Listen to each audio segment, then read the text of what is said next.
আজকের রেসিপি রাজকীয় স্বাদের খিরসা পাটিসাপটা পিঠা। শীত আসলে এই পাটিসাপটা পিঠাটা অনেকবার খাওয়া হয়।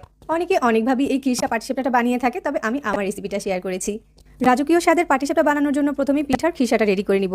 এর জন্য চুলায় পাত্র বসিয়ে 1 লিটারের মতো তরল দুধ দিয়ে দিচ্ছি। এবার দুধটাকে নেড়ে চেড়ে জাল করে অর্ধেকটা পরিমাণ করে নিতে হবে। দুধটা জাল হতে হতে আমি খেজুরের গুড়টা কেটে নিব। এখানে একটা বাটিতে 1 কাপের মতো দুধ নিয়ে 2 টেবিল চামচ চালের গুঁড়া দিয়ে দিচ্ছি আর নেড়ে চেড়ে মিশিয়ে নিচ্ছি। চালের গুঁড়ার পরিবর্তে চাইলে সুজিও নিতে পারেন। দুধটাকে জাল করে অর্ধেকটা পরিমাণ করে নিয়েছি। কেটে রাখা গুড় থেকে 1 কাপ খেজুরের গুড় দিয়ে দিচ্ছি। এবার এখানে লবণ দিচ্ছি পরিমাণ মতো আর হাফ চামচ দিচ্ছি এলাচ গুঁড়া আর নেড়ে চেড়ে আরও কিছুক্ষণ জাল করে নিচ্ছি। এরপর এখানে 1 কাপ কোরানো নারকেল দিয়ে দিচ্ছি আর দুধের সাথে মিশিয়ে রাখা চালের গুঁড়াটাকে নেড়ে চেড়ে দিয়ে দিচ্ছি। এবার কিছুক্ষণ নেড়ে চেড়ে জাল করলেই দেখা যাবে খিরসাটা এরকম ঘন হতে শুরু করেছে। আর এটাকে আমি এই অবস্থাতেই চুলা থেকে নামিয়ে নিব, কারণ এটা চুলা থেকে নামানোর পর আরও কিছুটা ঘন হয়ে যাবে। এরপর পাটিসাপটা পিঠার জন্য ব্যাটারটা রেডি করে নিব।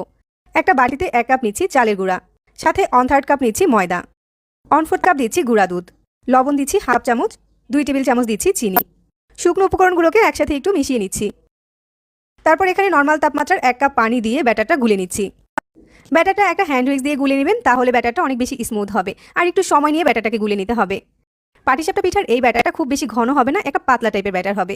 আমি একটা চামচ দিয়ে এর ঘনত্বটা একটু দেখিয়ে দিচ্ছি। এরপর পাটিসাপটা পিঠা বানানোর জন্য চুলায় ফ্রাই প্যান বসিয়ে তাতে সামান্য কিছুটা তেল দিয়ে একটা টিস্যু পেপার দিয়ে পুছে নিচ্ছি। প্রতিটা পিঠা বানানোর আগে এভাবে ফ্রাই প্যানটাকে একটু তেল দিয়ে পুছে নিতে হবে। প্যানটা গরম হয়ে গেলে একটা চামচ দিয়ে পরিমাণ মতো পিঠার ব্যাটার দিয়ে দিচ্ছি আর সাথে সাথে চারদিকে একটু দুলিয়ে দিচ্ছি। এখন এটাকে চাইলে একটা ঢাকনা দিয়ে ঢেকে দিতে পারেন, আবার না ঢাকলেও হবে। কিছুক্ষণ পরে দেখা যাবে এমনিতে এর উপরে কালারটা চেঞ্জ হয়ে গিয়েছে।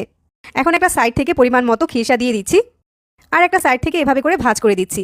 খুব সহজেই পাটিসাপটা পিঠা বানানো যায়। দুটো সাইডকে হালকা একটু সেঁকে নিয়ে ফ্রাই প্যান থেকে পিঠাটাকে তুলে নিচ্ছি।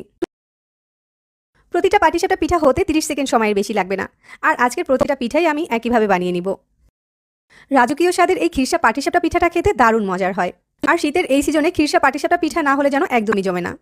আজকের এই রেসিপিতে পাটিসাপটা পিঠাটা বানালে অনেক টাইম ধরে পিঠাটা সফট থাকবে। খুবই সহজে রেসিপিটা শেয়ার করেছি। পিঠাটা পরিবেশনের পরে দেখতেও কিন্তু দারুণ লাগে। সহজে রেসিপি পেতে আমাদের পেজ ফলো করতে পারেন আর চ্যানেল সাবস্ক্রাইব করতে পারেন। সবাই অনেক বেশি ভালো থাকবেন। আল্লাহ হাফেজ।